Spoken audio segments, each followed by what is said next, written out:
কুরআনুল কারীমের মধ্যে যেমন মুমিনুন নামে সূরা দিয়েছেন, তেমনি পৃথিবীর জমিনে আল্লাহর বান্দাদের মধ্য থেকে মুমিন বান্দাও আমার আল্লাহ পাক দিয়েছেন।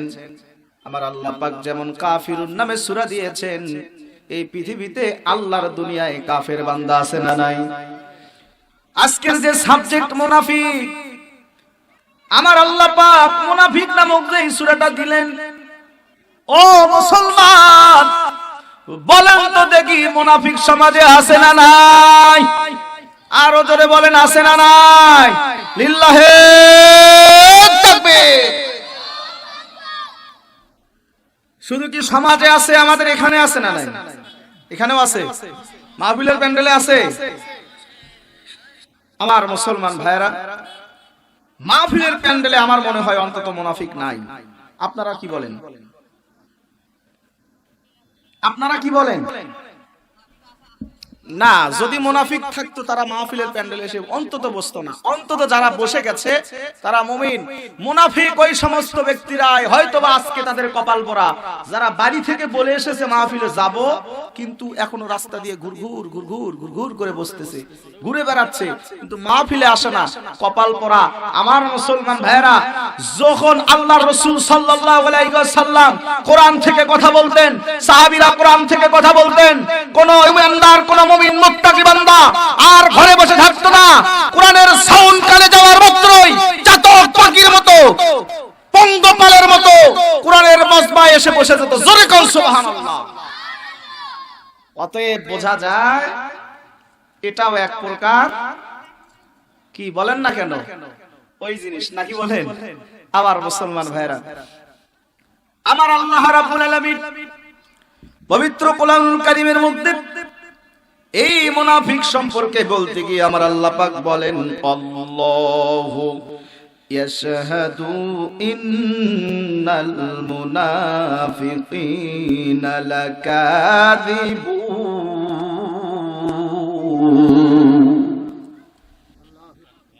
আমার বন্ধুরা, আল্লাহ পাক রব্বুল আলামিন এই মুনাফিক সম্পর্কে বলতে গিয়ে আল্লাহ পাক বলেন মুনাফিকরা হবে চূড়ান্ত মিথ্যাবাদী। ও মুসলমান, মিথ্যাবাদী ব্যক্তি সমাজের মধ্যে আছে না নাই? আরো জোরে বলেন আছে না নাই? আমার আল্লাহর রাসূল সাল্লাল্লাহু আলাইহি ওয়াসাল্লাম এই মুনাফিক চেনার জন্য আল্লাহর পয়গম্বর কোন হাদিসের মধ্যে এসেছে হলো মুনাফিকের বৈশিষ্ট্য 3টা, আবার কোন হাদিসের মধ্যে এসেছে মুনাফিকের বৈশিষ্ট্য হলো 4টা। জোরে কোন কয়টা? সবাই বলেন। একটু কথা বলা যাবে কি? কথা বলা যাবে? লিল্লাহে তাকবীর। মুনাফিকের বৈশিষ্ট্য কয়টা? কোন হাদিসে এসেছে 3টা, আবার কোথাও এসেছে 4টা। আমার মুসলমান ভাইরা, আল্লাহর রাসূল সাল্লাল্লাহু আলাইহি ওয়াসাল্লাম এই মুনাফিক সম্পর্কে বলতে গিয়া আমার নবীজি প্রথমেই বলেন মুনাফিকদের 1 নাম্বার আলামত ইজা হাদাসা কাযাবা, যখন এই ব্যক্তি কথা বলবে, কথা বলার সময় মিথ্যা বলবে। ও মুসলমান, আজকে সমাজের মধ্যে মিথ্যাবাদী আছে না নাই? কথা বলেন আছে না নাই? কেমন মিথ্যা বলে? বন্ধুর কাছে ফোন দিয়ে বলেছে, বন্ধু 5000 টাকার দরকার। মনে করেন আজকে রবিবার, আগামী রবিবার 1 সপ্তাহ পরে তোমাকে টাকা দেব। বন্ধুরে, বন্ধু যখন বিশ্বাস করে যে হাসানা টাকা দিয়েছে, এবার আর বন্ধুর ফোন রিসিভ করে না। যদি থাকে হসপিটাল বালুয়া, বলে আমি তো কাজীর বাজার। কথা কন না কেন? কথা বলে। আবার বন্ধু যখন মাঝে মধ্যে ঘন ঘন স্ত্রীকে দিয়ে ফোন রিসিভ করায়, বলে উনি তো বাড়িতে নাই। আছে না নাই?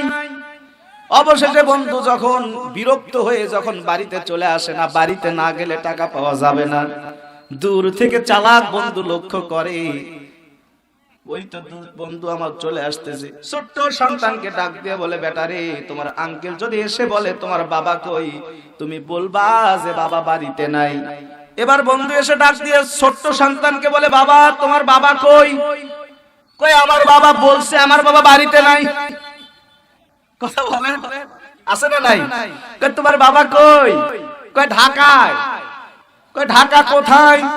কই ঢাকা তো আমাদের খাটের নিচে। কথা বলেন না কেন? তার মানে বোঝা যায় এই জিনিস আগেও সাপ্লাই হয়েছে কি হয় নাই? ও মুসলমান, এমনও মিথ্যাবাদী সমাজে আছে না নাই? আরো একটু জোরে বলেন, আছে না না? ও প্রাণের ভাইয়েরা, কেন মিথ্যা কথা জবান থেকে বলবেন রে ভাই?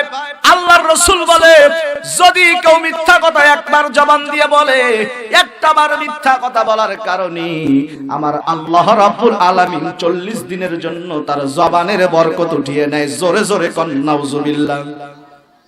কি উঠিয়ে নেয়? কি উঠিয়ে নেয়? বরকত উঠিয়ে নেয়। কে?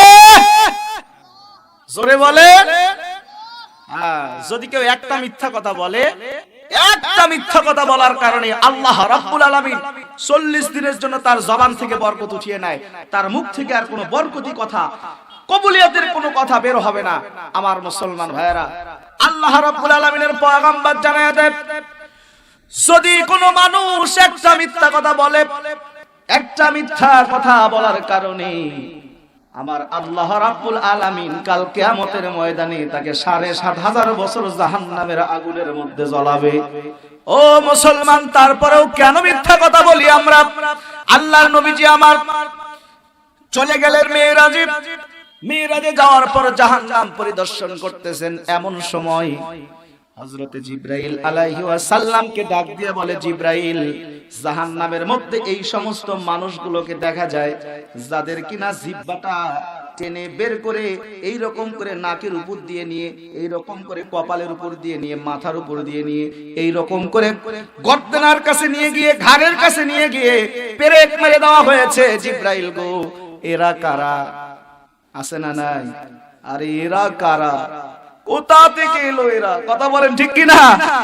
আমার মুসলমান ভাইয়েরা, আল্লাহর পয়গম্বর যখন এমন করে জিবরাইলকে বলে, ও জিবরাইল, বলো তো দেখি, বলো এই যে মানুষগুলার জিহ্বা মাথার উপর দিয়ে নিয়ে গর্দানায় ঘাড়ের কাছে নিয়ে গিয়ে পেরেক মেরে দেওয়া হয়েছে, জিবরাইল বলো তো দেখি, বলো এই মানুষগুলো কারা?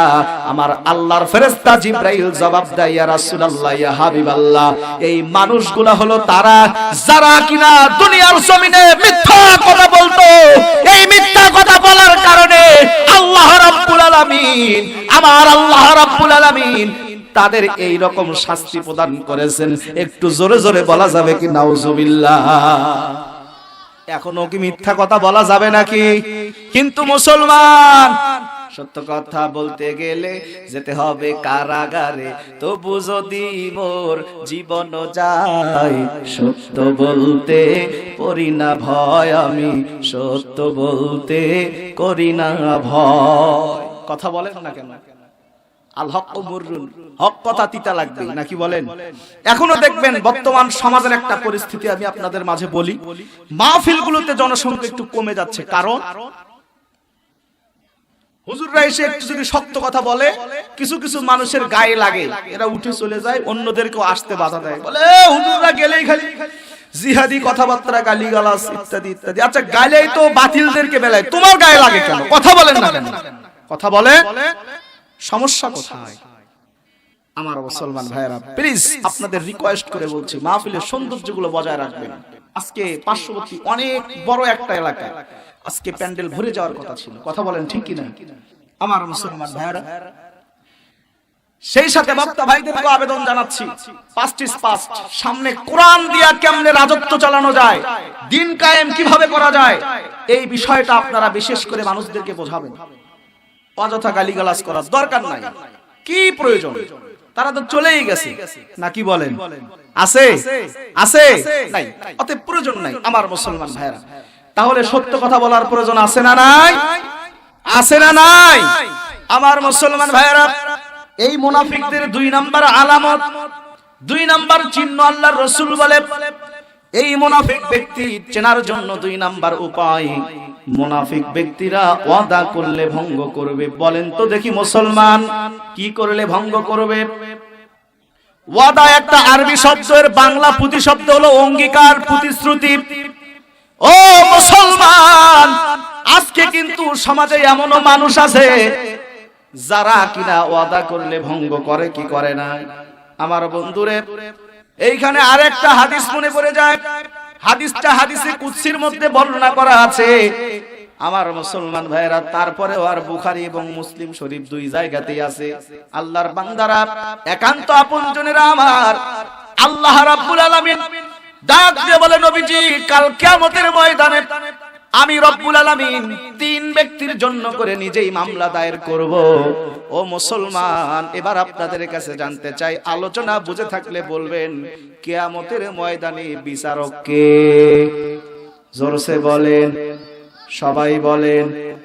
আল্লাহ নামের সাথে কারো দুশ্মনী আছে? একটা চিৎকার দিয়ে বলেন তো, আল্লাহু আকবার। আরো জোরে আওয়াজ দিয়ে বলেন, আল্লাহু আকবার। আজকে আমাদের সমস্যা এক জায়গাতেই, গোটা বিশ্বের জমিনে যেদিকেই তাকাই মুসলমানরা মার খায়, শুধু একটা কারণ, সেটা হচ্ছে মুসলমানদের জবান থেকে আল্লাহু আকবারের স্লোগানটা সঠিকভাবে বের হয় না। ওয়াদার দেখবেন মৌসুম আসে, ওয়াদার কি আসে? মৌসুম। কেমনে?